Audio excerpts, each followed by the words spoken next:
It's 7 o'clock, and we need to get the meeting started.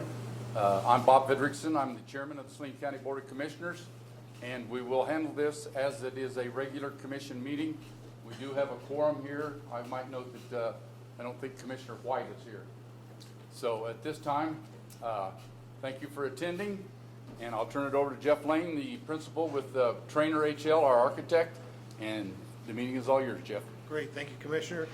Thank you for all of you coming out tonight and hearing the next town hall. So for those of you that weren't here the last time, we did have a town hall about a month ago, and that was our first town hall. So this is our second town hall, and we're going to do some things a little different today. So we're going to do a preliminary discussion with Jim, who's going to talk a little bit about some programming and some things that got this project started and the planning started earlier before our team came on board or before Turner came on board. So Jim's going to bring up a little bit of those things. And then I'm going to talk a little bit about jail design. Not jail trends, that's what we talked about last time, but I want to talk about jail design. So as we think about what we're going to do for this community, let's talk about what good jail design is. Okay, so we're going to talk through that a little bit today, and we'll share a little bit of how that works. And then we also have a couple other things we're going to do today. We're going to actually break out. So I'm going to talk, and Jim's going to talk for a little bit. Then we're going to break out, and there's small groups. You can come and see different concepts that we have, and I'll talk through that once we get done with the initial town hall piece. And then we'll talk next steps. One of the other things I do want to tell you is, and Phil told me to make sure I do this, if you have one of these with you, please hold it up. It's not a concert. Don't put your Yeah, you don't need the light on or anything like that. I know that's what everybody wants to do. Great.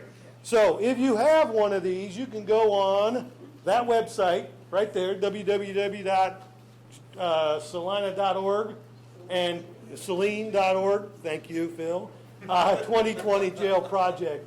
If you go there, you can actually log in, put your information in, and you'll be able to get updates, not just about today's meeting, but ongoing through this process, okay?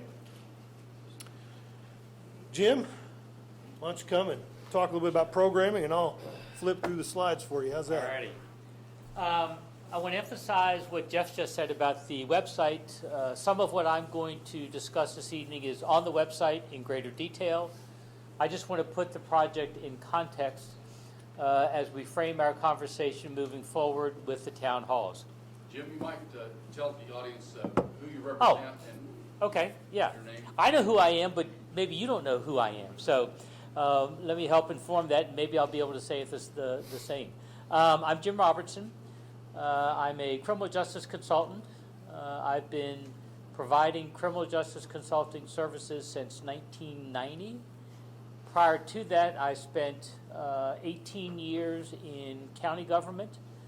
Started my career as a correctional officer in a county jail, and then spent 2 years with the Justice Department running a national program called Planning of New Institutions, which discusses a lot of the issues that we've raised during this project. I worked with Saline County over the past couple of years, revisiting some of the issues of the earlier project, and coming up with a number of options that we're going to share, that we've been sharing with you. But I was part of that needs assessment analysis that started back in 2018. And so that's what I really want to talk about, is that what happened prior to Trainer HL and Turner coming on board is that the county commission spent some very thoughtful time figuring out what are the right steps to go forward and what are the right project that we should look for as we go through it. And what we did is, the first thing we did is we tried to figure out, well, how many beds do we need? What's the right number for Saline County? And I will offer that that's a moving target at times based on policies and practices of the criminal justice system. But what we did is that we developed a historical trend analysis, which was to look at what happens if we just continue the way we are. How many beds are we going to need 20 years into the future? And so we used a target date of 2038. Then we stepped back and said, how do we influence that number and manage the growth of our jail population, because it's been on an upward trend over the years. And so we developed a policy impact analysis, and we looked at a number of different ways that we can influence the number of beds that we need. We made an assumption that pretrial services is going to have a dramatic impact on this community. And there was a real push and an emphasis to implement a full-service pretrial services program here in Saline County. And we also assumed that there was going to be some policy changes within the courts on docketing and sentencing guidelines. We used that as a way to look at influencing the growth. We used a very conservative growth estimate, different from what had been occurring previously. And we assumed a 1% minimal growth for admissions and bookings, and that we used a classification factor, which is basically a factor that says at any given time we need some empty beds in the facility so that the behavior that I'm exhibiting can be placed in the right bed, and that we don't put me in a bed that's inappropriate for me. So we have to have some wiggle room. When we did all that together, we looked at going out 20 years. We developed two growth scenarios. One was a little bit more aggressive than the other, but what we said is that we're anticipating that out 20 years we're going to need about 417 beds, and that if we have a lower growth projection, we're going to need about 338 beds available for custody of detainees in Saline County. So that's how we arrived at those numbers, and those were planning numbers that we used going forward. Oops.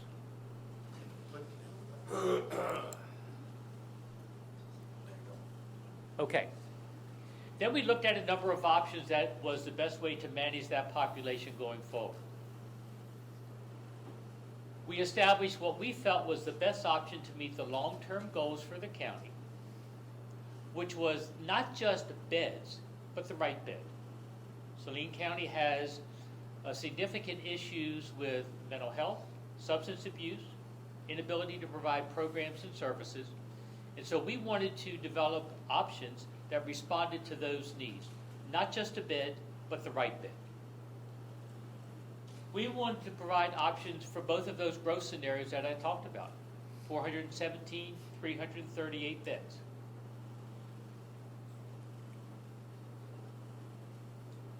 So here are the options that we developed. That historical trend projection that I talked about, that if we did nothing and continued to allow the population to boom, unchecked, it is anticipated that Saline County may have in custody 516 inmates by the year 2038. There was a strong recognition that that is unsustainable and that that's not the best option for this community. So then we looked at other options to bring the number down and to manage growth. We looked at four options. The first option was to continue to house out of county, but to also implement pretrial services and to manage some policies and practices within the criminal justice system. So we did no capital improvements here, continued to quite honestly send money to other counties, but still implemented those policies and practices to manage growth. That was option one. Option two was to convert the existing jail to long-term housing and create a new facility for those specialty beds that we are lacking. The mental health beds, the substance abuse beds, the adequate space for programming and services to occur. That was option two. I hope they're in alignment with yours. I don't know. Anyway, option three was to build everything on the current site, which means we are going to take all the available space that's on the current site, we're going to build to those capacities, and quite honestly use everything that is there, but we want to consolidate everything at the current location. Improve booking areas, improve core services, improve housing areas, and improve spaces for programs and services to occur. And option four was to either repurpose the existing facility and move to a greenfield location and build a brand-new complex for the sheriff's office and the jail component, and have everything located on a greenfield site with room for future expansion. So the commissioners spent a year and a half working through these options with us in work groups and other settings, a presentation to them, and at the conclusion of that presentation, two very important decisions were made. One was to hire a design firm to take this to the next phase, providing more detail, more analysis, and to bring on the right cost estimating component to get better numbers going into the future. And that's where Jeff's going to take over and explore those options with you. Thank you, Jim. So I have another question for you before I start talking about jail design. For those of you that were at the last town hall meeting, or for those of you that spent some time looking at the website, I want a show of hands of those of you that actually have toured the current existing facility. That's impressive. You know, and my hat goes off to each of you, because that is something that I think is very important as we go forward thinking about what it is that this community needs. Because until you actually see what the current facility is, we can't have a real good discussion about what the next steps are. So let's talk a little bit about jail design. Most of you may have heard some of these things in other presentations or at other times, but I want to talk a little bit about what it is that makes up good housing. When I talk about good housing, I talk about housing for inmates, both female, male, special needs, mental health, medium, minimum, maximum, all classifications. Safe and secure for staff, safe and secure for inmates. That's important. And the design has to take on those pieces to make sure that those are occurring, okay? Classification. Jim touched on this in his presentation earlier about classification and what that really means. Putting the right individuals in the right areas and in the right housing and with the right people. If they're not in those locations, it causes a lot of issues down the road, and also has concerns with safe and secure for both inmates and for staff. Officer sight lines. Not just the officers that are working in the space, but the officers that are going to work around the space. We've got to be able to see what's going on. We've got to be able to watch what's happening. There can't be hidden corners. There can't be areas where inmates can hide. It's full visual. And this isn't just a camera watching those individuals. This is actually a person observing what's going on within that area. Okay? Sight and sound separation. PREA. We've talked about that a little bit. You may or may not know about that. It's the Prison Reform. Prison Information Reform Act. Yes, prison. Can you say it again, please, because I got to remember the thing. Prison Elimination Reform Act. And so that piece is about that sound and separation both from females and males, juveniles, which we don't have in this facility. That is important as we look at both the design of what we've got and the design as we go forward. And that's really, really important from an operations standpoint as well as from a design standpoint. How do we handle those areas? How do we make sure that we incorporate that into the design that we have? And efficiency. The design has to be efficient, but it also has to be efficient from a movement standpoint for both inmates and for staff. We've got to be able to get inmates to where they need to go, and we need staff to be able to get and respond to what's happening within the facility. Okay? Let's talk about intake and release. Efficiency is a key, by the way, to any jail, because if it's not efficient, both from a staff standpoint or an inmate standpoint, it becomes very cumbersome. And cumbersome, what I mean by that is moving inmates to locations become an issue for staff. It becomes staff intense because now we have to have more staff to move inmates to where we're going. Those are all things that at the end of the day start to cost dollars, not just on the standpoint of the design itself, but on the standpoint of operations within the facility. We talked a little bit earlier about housing and sightlines. When a person comes in for the first time as an arrestee, it's important for that officer to be able to see what's going on, because there's a lot of things that are happening within booking and release. Those officers have to multitask, so we got to be able to see what's going on in all areas, be able to observe what's happening before an incident happens. Okay? And then we need to talk about efficient processing.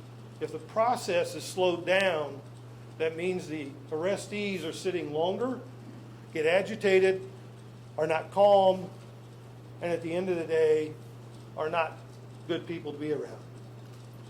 All of that may sound funny, but that's real. And the process is real. We want to speed the process up and get them to where they need to be. That may not be housing. That may actually be bonding them and releasing them out. That may be getting them to get on the phone, calling a family member, and bonding them out. That process is a multitude, has a different legs to it all the way around. That's what we've got to be able to make sure we're doing. Okay? Medical. Jim touched a little bit on this as we looked and as we talked last time about trends as it relates to medical. Mental health is a large concern, not just in this community, but nationally. And those types of inmates need a different housing component because that's who they are. And it's real, and it needs to be there. The design needs to be looking at those types of things. So a medical component needs to be adjacent, and we'll talk a little bit about this, adjacent to booking.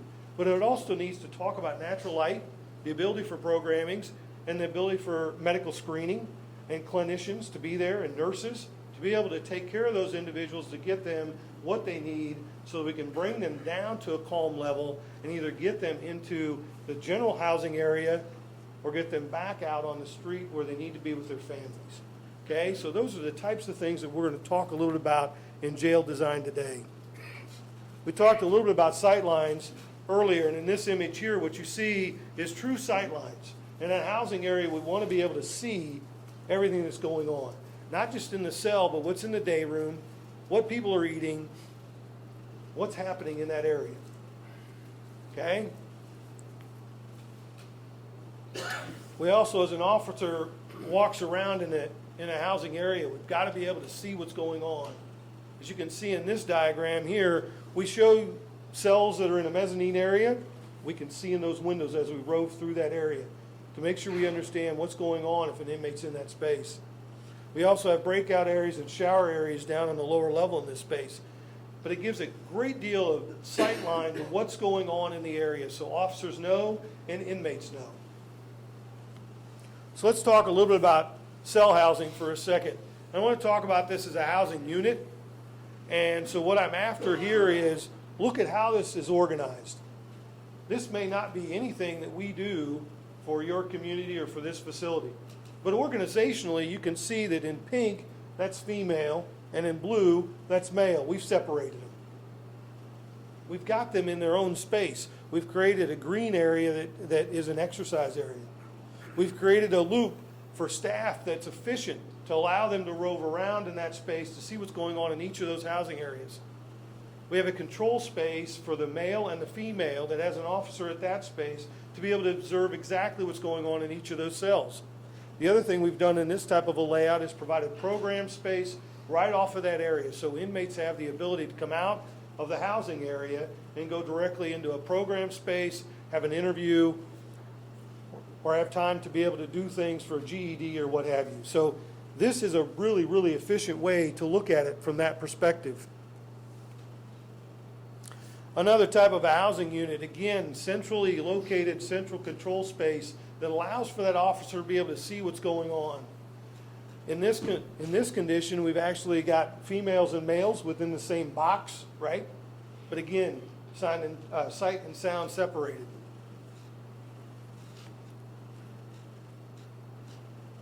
Another variation of that with an exercise area and programs area within that space. Trying to keep it efficient.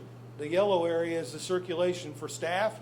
Also allows for inmates to move through the space to go to programs or whatever else they may have, to medical or what have you. Keeping it simple is really, really important at the end of the day. The other thing, these housing units that I've shown you currently are flexible units.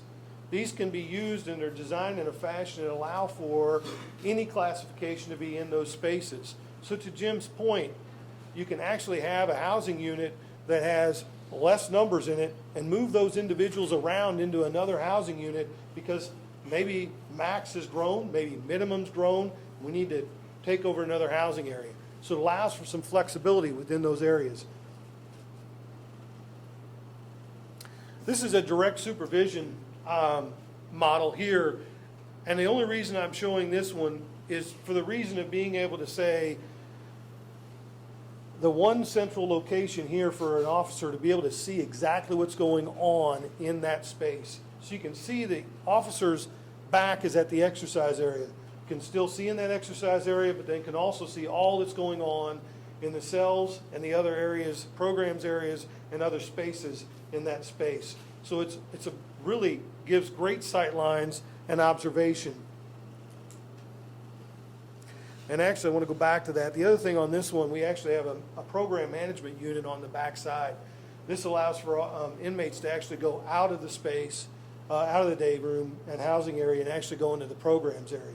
So they can go into those areas, go to programs, have an interview, talk to clinicians and what have you, and then be able to come back into the housing area. So a little different idea as we look at what that looks like at the end of the day. So one of the other things that may come up as we talk over the next few months is dormitory housing. Jim touched on something really, really good earlier today. As he was talking, he talked about the pre-trial that this community's already started. And because of the pre-trial the sheriff was sharing today, those inmates that you would typically see in a dormitory style housing are not actually in jail. So the program is beginning to work for the people that it needs to work for within your community. Dorm style is more of a style of housing where you have individuals that are in a bunk in a large space. There's no cell. So they're moving around and being apart more along the lines of something that may be in your, almost like your house, right? Those individuals are not here. They're not in your facility. They're actually out in your community because the pretrial is starting to work and other county services are beginning to work. So that type of housing is not what we're probably going to be seeing in this facility or this design that we're going to look at. What does that also mean? Because some of you are going to just go, well, great, that's a good thing, and it is a great thing. But what it also means is we're now starting to house the right people in jail. And the sheriff talked a little bit about that the last time we talked. Getting the right people in jail is what we're after at the end of the day. And I think that's what this community's after, right? It's what we talked about at the last town hall. So let's talk a little bit about medical and mental health housing. That's a little different than just putting them into a general population housing. We want to have the services there. So those individuals come into a housing, we separate that out, so males on one side, females on the other. But we want to have exam rooms, the clinicians, we want to have the program and screening spaces right there in that housing area. So those individuals are there, they're able to get the services they need, be able to get themselves back on their feet to be able to come back in the general population if possible, or get out on bond and go where they need to go, back out into the community to get the right other services they need. But it's really important to get the treatment spaces and get the exam spaces here so we're centrally located. We talked about efficiency and we talked about safe and security. This type of layout starts to allow for that. I want to talk a little bit, we talked earlier a little about intake and release and transfer and how important that is. Here's just a generic type of booking and release area. We really want it to be efficient. We talked about process. We want people to come in on that vehicular sally port. Officers that are bringing them in on the as arrestees, we want them to get the paperwork completed, make that transfer to the jail staff, and leave. And law enforcement leaves, back out on the street. We want that to be as quick as possible. The longer they're here, right, the less they're serving you in the community, okay? So we want those things to happen there. We also want this to happen for staff. We want this to be efficient so that, first off, we don't have a bunch of staff that are in booking, trying to book individuals on a regular basis. We want this process to work so that as staff, so we can minimize the staff amount here, right? And do the process the right way. Get them in, get them screened, get them fingerprinted, get them photographed, and get them to where they need to be at the end of the day. And like I said earlier, is that bonded and released, or is that going in the general population, or is that taking them over to medical? All of those things are really important. The more time they spend on booking individuals, the less time they're spending thinking about programs and other things that need to happen within the facility. This is a smaller look at it, but again, it's efficient flow as we look at how that works within a facility, no matter what the size is. But it's also looking at the adjacencies to other spaces, for instance, medical. We want to be able to have those clinicians and those nurses be able to come, do the screening, right into booking, make that first initial contact so we know what those individuals are and what they have. You have a record of them. Sheriff's staff does. They know some of those regular individuals that come. They also recognize there are others within the community that come, and because you're working with community members, have the ability to know who those individuals are, understand them, and get them in the right spot at the end of the day. The medical piece is important from the standpoint of being able to have an area that you can take inmates that may have the flu or any other sickness or illness and be able to actually bring them into a negative airflow cell. I heard today as I was talking with the sheriff, they actually shut down the jail because they had flu in their facility. Not saying that they wouldn't have had to have done that, but if they could identify that person, they can bring them to these types of locations and be able to isolate them until they get themselves well and be able to go back into general pop, and we're not sitting here having a conversation about all inmates in that area being affected. Also, some of the other things that we want to be able to do on medical, we talked a little bit about, is male and female separation. We want to be able to do that in these types of spaces as well. Waiting areas for those, both on the male side and the female side, providing adequate exam spaces and other cell holding areas for them to be able to go to. Video visitation is something that some of you may have seen as the county's looked at that over the years and started to implement some of those things. Or you've been to other counties or state entities and looked at that.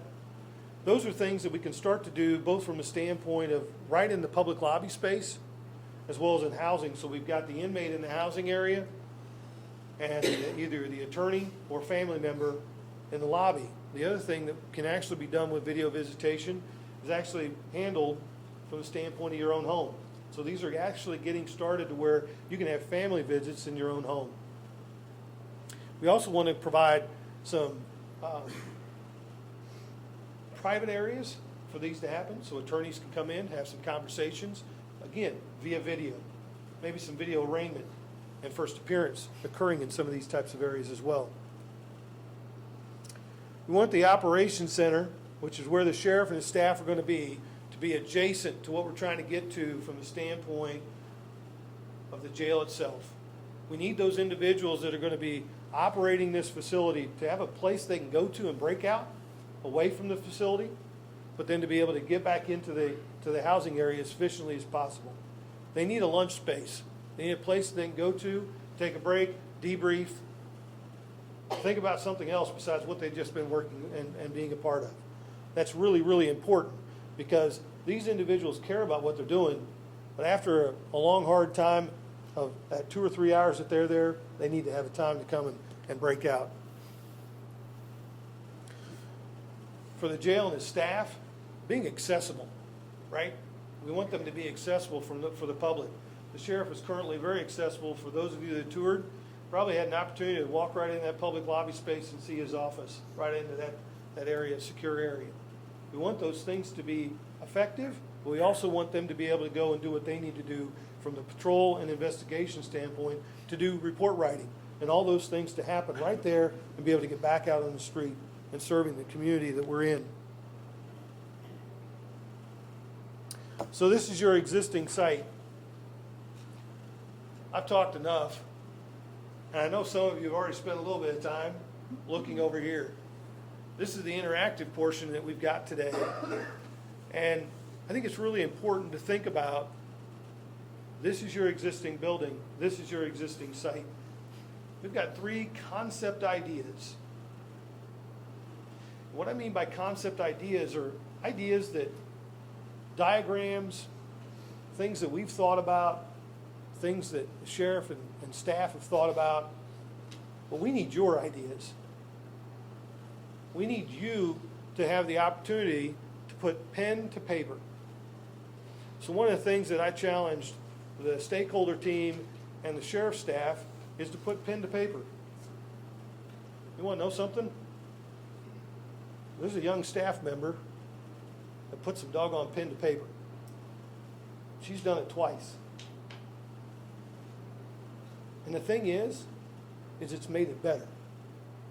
We can come up with some great things. We're experts, and we get it. We understand it. But Tina spent a lot of time thinking about it and understands the operations of what this community is looking for and what the sheriff's staff is looking for, and put some great pieces to paper. And we appreciate that. It's your turn. We want to know what you're thinking. Now, I've opened this box before many times, so I understand where this may go and where it may not. Some of you can go, I'm not going to put pen to paper. That's your job. This is your opportunity to have a chance to take a look at a different concept. We've got 3 different stations that you can walk around to and mingle to, different tables with different people at them. Talk about it. Why are you doing this? Why can't we do this? Why can't the housing area go over here on this portion of the site in lieu of where you've got it placed? Why does booking have to be where you're saying it has to be? Why has it got to be that big? Ask the questions. We've got trace paper, draw on it. So we've got the 3 concepts that Jim talked about on paper, and we've got individuals at each of those stations to be able to talk through that. The other thing we have, I got to find it. Oh, on the other side of this door, just behind the cameraman there, is a pads of paper. Put your ideas on there. Write them down. Write anything you want. And the thing is, the great part about it is that can be part of our presentation. That'll be part of what we take into consideration as we talk as a stakeholder group and as we talk as a design team. This is your opportunity to really hone in and be a part of the process. It's easy to sit here and listen and talk and tell people what you think. We want to hear it. We need to hear it. And the commissioners want to hear it as well. So before we do that, I was slipped a piece of paper because I forgot to mention something else. And I just got to remember what I'm supposed to. Oh, yes. So, remember when I asked you to hold up your cell phones? So those of you that didn't bring your cell phone or are not able to be technology savvy like myself today when Phil and I tried to work on it, if you cannot get to that website or you do not have your cell phone, Phil and Hannah are set up right over here at this table, and they can get you plugged in, okay? So if you want additional information as we go forward and get on that list, please stop here. So you can't all go to the same station. So we will have architects, we'll have contractors at each station, we will have sheriff staff at each station. So I'm going to ask those folks, just a minute, ma'am, and then I'm going to answer your question. I'm going to ask those folks to get to their station so we can have people there before everybody gets out of their seat and goes. Why I finish up. So make sure that you stop at each one and take a look at it because they're all different. Okay? Make a comment. Draw on the piece of paper. Note on the drawings that's right there. We have no problems. We'll pick them up and take them. We'll take photographs and what have you. Yes, ma'am. I've been to the jail, to the intake center, and I have a little visual. Can you just quickly run through that photograph there of what's what? On the existing building? Yeah, just Yeah. really like where the housing is. I know the intake is at the north end. I don't think- I've been in that area. So I'm just going to go up here and try to do it this way. Housing? is right along here. Exercise is right here in the middle. All of that larger space right behind the exercise area is medical, intake, okay? And some office space. There's kitchen and laundry in that area. On this side of this area here, that's staff. So there's some staff offices and their staff break area. Everything on this side is sheriff's office space. So they've got record storage, evidence, patrol, those types of areas there. Does that make sense? Excellent. No, excellent. Yes, sir. When all this remodeling is going to happen, where are we putting the inmates in the between time? So, that's a great question. And so to that, I'm going to lodge that in my brain because part of what I want to do is I'd like everybody to go here. And when we get done in about 45 minutes, I'm going to ask you to come back to your seats and we're going to have a question and answer session. Okay? And I'll talk to you about that and give you an answer to that. And we'll also talk about next steps. So, I think we've got individuals at each location. So please spend time mixing and mingling. Take a look at them, ask all the questions you've got, and go have at it and have a good time for the next 45 minutes.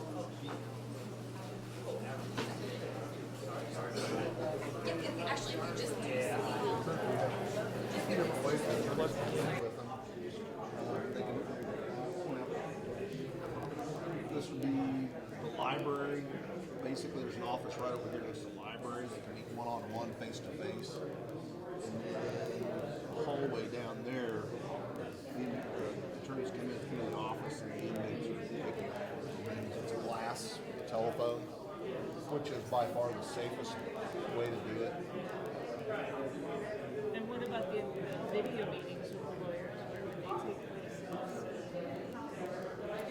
So at the new facility, we are providing video visitation, actually out in the public lobby, so attorneys or family members or whoever can come into the lobby And they still be able to. And yeah, you have video visitation here right now, correct? Is that where there was some room where they could actually have connected to the judge?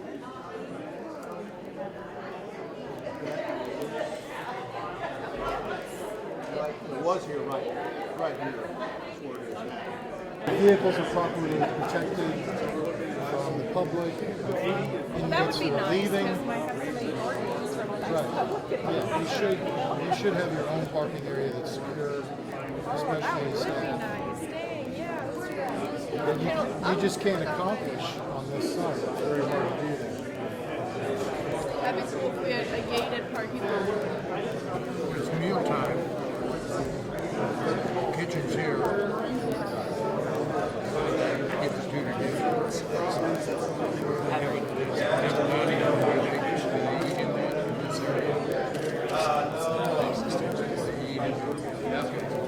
so the food is taken to permanent port.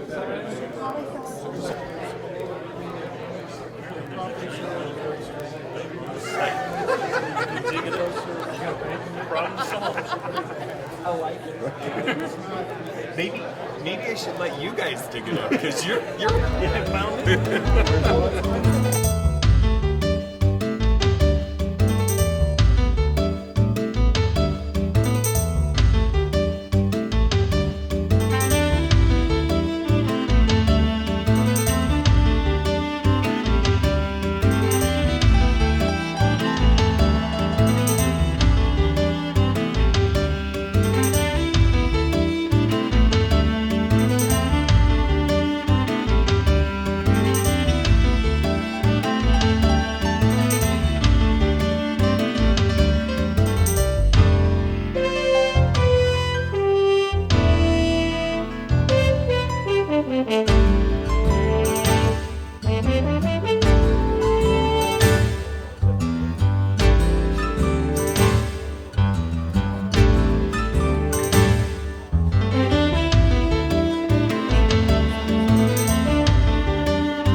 get seated, what I'd like to do is spend about 2 minutes going through a couple of items. Then we'll open it up for questions and answers. If you have a question, because we're on video, then Access TV, thank you. We need to, you need to come up to the mic. And I've got your question covered for you. But you need to come up to the mic. So if you do have a question, feel free to come up here and we'll be more than happy to answer or defer the question for the next town hall. One of the two. How's that? So I hope what you were able to observe tonight and be a part of tonight is 3 ideas. And I hope that we come away with additional ideas because you spent time sketching, talking, and understanding, and also helping us understand what's important to you. I hope you spent time dropping down or jotting down your idea on the board. So you had the ability to take a look at this option here, which was adding on to the existing building. Had an opportunity to look at this option here, which was renovate the existing building and add a new portion out at a site to be determined later. And then you had an option to take a look at a new facility on a greenfield site to be determined later. So as I stated before, all of these concepts are diagram concepts. Next time we come back, they may look a little different or a whole lot different. Okay?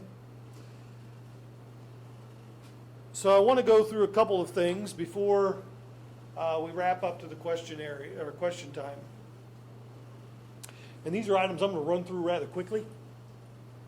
And but I want you to know of a couple things that we're thinking about, and we want you to think about as it relates to any of the ideas that come out of this town hall meeting or any of the town hall meetings. What are the pros and cons of this facility? No matter what it is or where it's located or what we do, what are the pros and cons? So, ability to meet the required bed count. Think about that. Building and staff efficiency, we talked about that, right? Talked about what that looks like in jail design. Construction schedule duration. Time is money. Disruption to existing operation and temp relocation. And I'm sorry, I need a magnifying glass. I should. Reuse of existing building, public perception issue. Think about that. Is that real? Think about that. Okay, I'm following you. Single location for support areas, i.e. kitchen and laundry. So one of the ideas we saw here, right? Had those at 2 locations. Construction site logistics. Work in existing areas impact productivity and efficiency. Availability of parking. Hopefully you had an opportunity to look at the sites, see what that means. Neighborhood disruption during construction. Ability to incorporate latest design trends and efficiencies. Room for future expansion. I'm pausing on that one just for a second. Efficiency of sheriff's office operations, and then safety and security to the community and staff. And that's not just safety, security of community and staff as it relates to construction, but that's also when the building is complete, whatever that is. Okay? Think about those items, because we're going to circle back to those at the next town hall meeting as we look at each and every one of these concepts and the concepts that we come back with. Alrighty, so we're going to open it up for questions and answers. I do want, before we get there, because when we're done with answers, I'm going to ask the commissioner to come up and close. So I want to touch on a couple housekeeping items. If you did not raise your hand today, get a time and go tour the facility. It's important, okay? Secondly, our next town hall meeting will be February 27th, 2020. Just want to make sure we're all clear on what year we're meeting. And then we're going to meet at 6 o'clock, okay, in lieu of 7 o'clock. So I really appreciate you coming out tonight at 7. I know there were some other events, and that's the reason we did 7. So we're not trying to dodge you or anything like that. We knew we wanted to hit as many folks as possible. And then we're going to meet at the K-State Polytechnic. It's 2310 Centennial at the College Center. So the building is the College Center, so we'll have a big name on it. And most of you probably know that. I didn't until your group over there told me. So we're going to open up for questions and be more than happy to answer anything and all things. So while that first person gets out of their chair and comes up to the mic to ask the question, I'm going to answer your question that you asked before we went to the session over here. The question was, if we build a new facility or build an existing facility, or we add on to the facility, build at the existing facility or not, how do we handle the existing inmates? Where do they go? Are they going out of county? Are we finding something else to do with them? Are they staying there? And that's actually a really good question. And to be real frank with you and honest, that's actually a dialogue we've had for 2 months. And we haven't determined what that option is yet. And the reason we haven't determined the option is because each one of the options that we have or the solutions that are out there all cost money. And what we're looking at as it relates to this project holistically, as we look at cost across the board as a team before we bring it to you, is finding cost options that are economical and right for this community. To your point, if we decide to renovate this facility and build on, are there ways to do that from a standpoint that we actually do build the addition, move the inmates to that location and renovate? Does that make sense? It may. It also may make sense to take them all and move them out and have the contractor have the whole entire building. We don't know any of those answers yet because we don't know what that looks like from both a schedule and cost perspective. Okay? So those are the things we're looking at, and we'll have a better answer once we get the cost all figured out and be able to bring it and present to you. So I didn't get you the whole answer, but I think I've got you at least a partial answer. Okay. Who else? What other questions do you have? And it can be related to what we talked about out here. It can be related to the PowerPoint that we discussed earlier.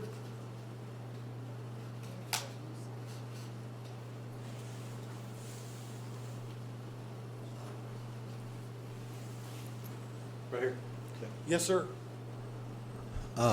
So I'll articulate this as well as I can, but I know even in my question there are unquantifiable quantities, but I don't know what to do about that. This is not hooked to a sound system. Nope. All righty then. Here's where are the electronics when you need them? So as well as I can articulate it, if you consider the 2-site versus the all new sites, if those were the two options. A question with Roger Sparks we were having before we came up here was the additional cost of personnel to run 2 sites. I was making the point, and this is a values question, I'd want to state that there may be value in having more staff per inmate population because of better attention to the inmates and the general situation. But that aside, my question is whether there could be by next time some sort of cost accounting about what, let's say over a 10-year period, that seems manageable. If over 10 years the additional cost for employees over that time, how much does that or does not that offset keeping the old site and building on it? How much cost savings are there, and is that could that be defrayed as part of it? I know there are other factors, but that would be my question. Right. So one of the things we are working on as a team is operation cost, and the operations that we're talking about, both staff as well as energy of the building, no matter which option we go with, and those types of things. So all of those items are being considered from a cost perspective. It's one reason why we haven't talked about cost. because for us to talk about costs, we actually have to do a layout. We actually have to start to think about how staff are going to operate the facility, which is what the sheriff and his staff are going to begin to do and think about over the next 30 days. So, great question, and yes, that is part of the equation, and we're not going to come up here and tell you, here's what it costs. We're going to tell you all the costs that we can, because that's the only way you can make a decision at the end of the day, because it is, as the sheriff has made many times to us, it is an operations piece, and there's some real consideration we've got to take into account for that. So, great question, and we will make sure we come back and answer it the best we can. What else?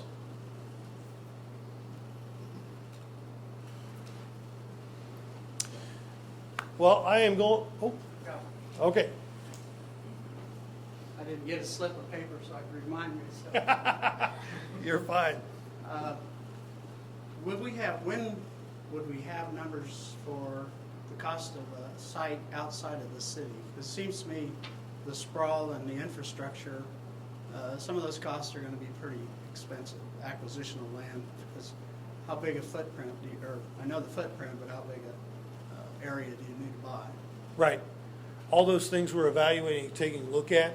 So you've seen some concept diagrams right now. We can shrink those things. We can grow those things. We do a lot of different things, and that could be in a range of 15 to 25 acres per se. And looking at overall, what does that look like from a standpoint of expansion down the road? So all those things need to be looked at as we begin that. Okay, thank you. But to your point, as we think about that option, we do need to think about land acquisition and what that means. And the infrastructure. Correct. Yes.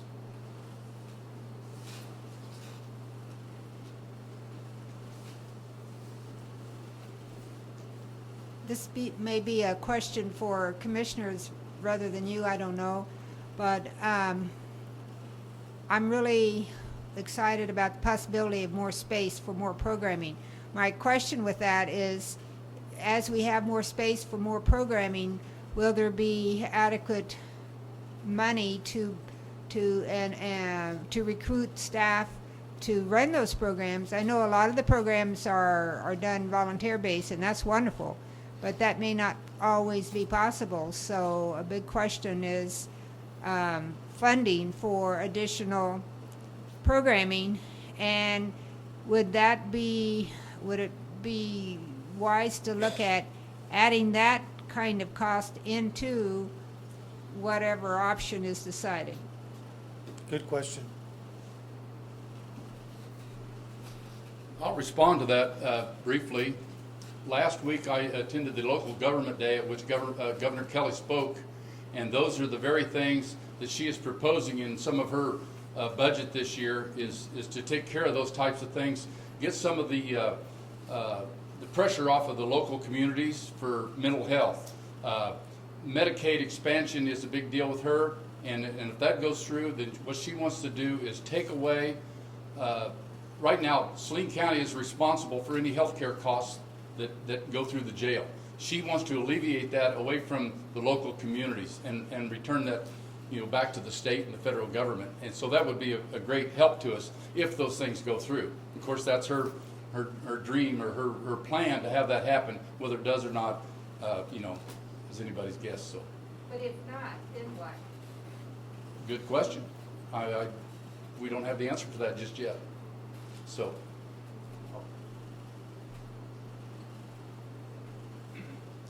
In all of these, there's new construction planned. So in that new construction, are you thinking about energy efficiency, using solar panels, that kind of thing? Yes, it's really important to look at sustainability across the board for any of our facilities. Whether we do solar panels or those types of things, we are looking at energy efficiency. So that means making sure that we hit the insulation factors we need for the building, making sure we use the proper equipment, both on the mechanical side as well as plumbing and electrical. A lot of what I think you will find that has advanced in justice design over the years is most of the yeah, I think I can say this. Most detention fixtures that are in your cells or in your jail today run on about a 3.6 to 4.2 gallons per flush, okay? All new combi units, stainless steel detention combi units are running at 1.2 to 1.6 gallons per flush. All of those would be, not the existing, but anything new we built would be doing those types of things from an efficiency standpoint. Water is the top item in jails from a standpoint of cost, okay? So if we can do those things, we also are talking about energy efficiency with the showers and those types of areas as well. All of that is advanced. So all those new things would be put into any new addition we would place in there. And then also, as it relates to detention fixtures, used to be they were all fluorescent. Today, you can get with LED lighting and everything else. We'd also look, because this is a 24/7 facility, the system that we may use from a mechanical standpoint means everything's got to get exhausted out, right? Because it's just sending all the air that comes in, it's got to go out of the building. We don't want to recirculate it. But there are some energy wheels and some other things that we can do on that mechanical system to turn that stuff back around and reuse. And it works really, really well. So those types of things we would be studying and looking at here.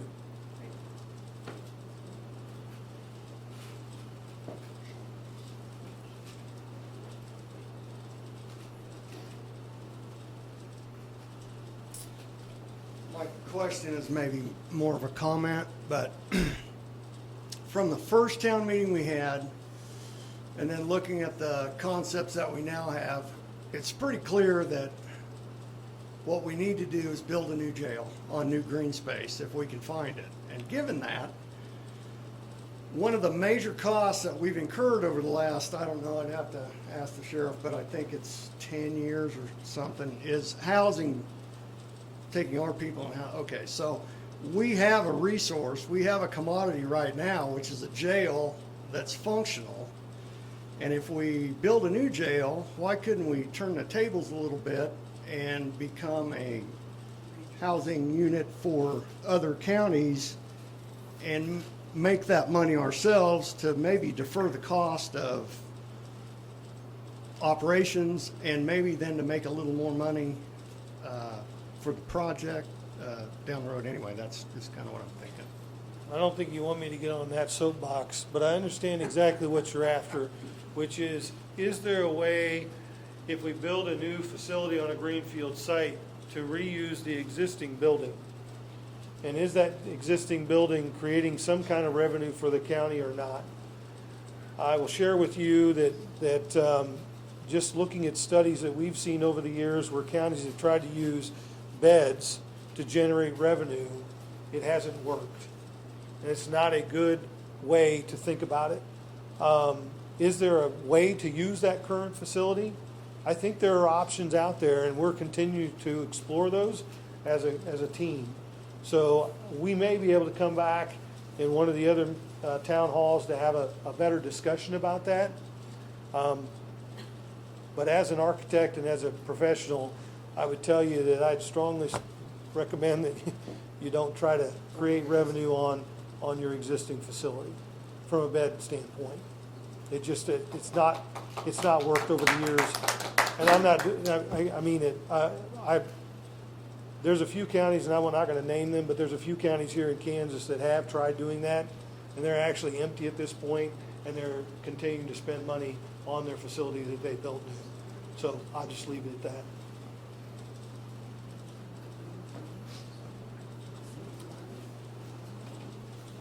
I've got one question that nobody's asked.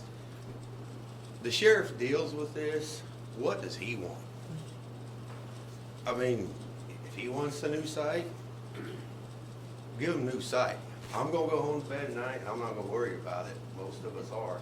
He has to go home to bed at night and worry about it. So if he thinks the remodel's the best thing, then go that way. But if he thinks the new site's the best way, let him have the new site, because ultimately, when it comes down to money, the person that gets the toy, if he don't like it, he's not gonna be happy with it, and it's not gonna function at all.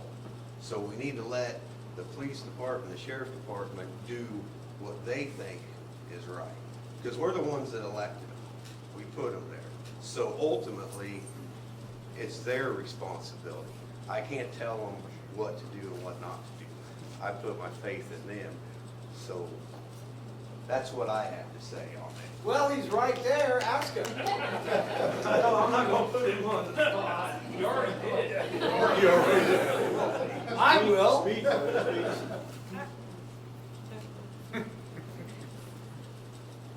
Well, in 32 years of working in the facility that we have around the old jail, I started in the old jail and ran the jail that we have when it went over in population.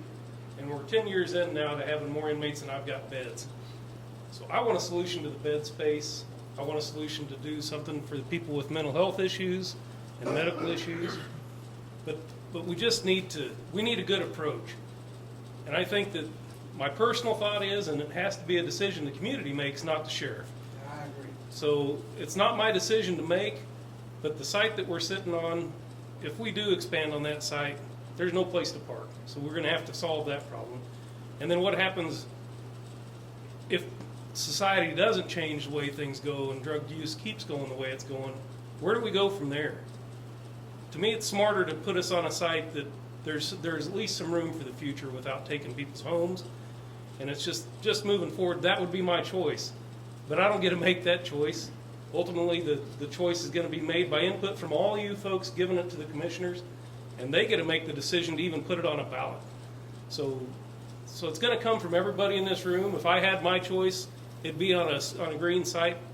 That list of things that he said that most of those columns in the right were green, that was on the greenfield site because it's going to be the safest place to work. We don't have to do anything that's around the inmates we currently have while it's being built. So to answer your question, I would prefer a green site. But to answer your question, I don't get to pick that, and I'm going to make do with whatever I get, but I do need beds. That's all. The bottom line is I need a space for the inmates to be, and the people that work there need to be in a safe space. And you need programming space. And we need programming space. Absolutely. Don't forget. Not forgotten.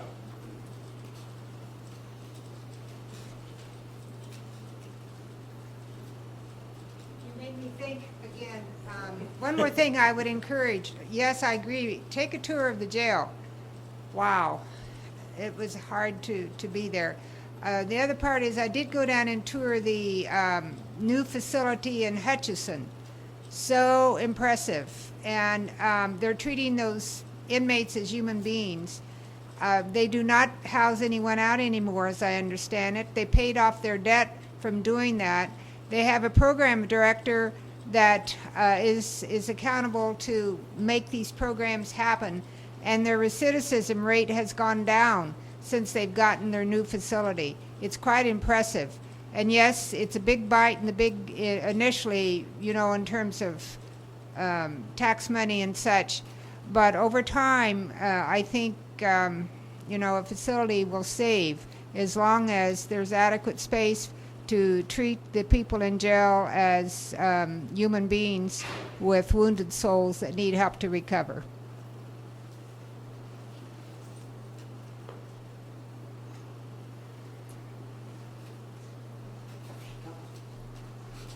All right, before I call for a motion to adjourn tonight, I defer to you a little bit, and I liked what you asked the sheriff.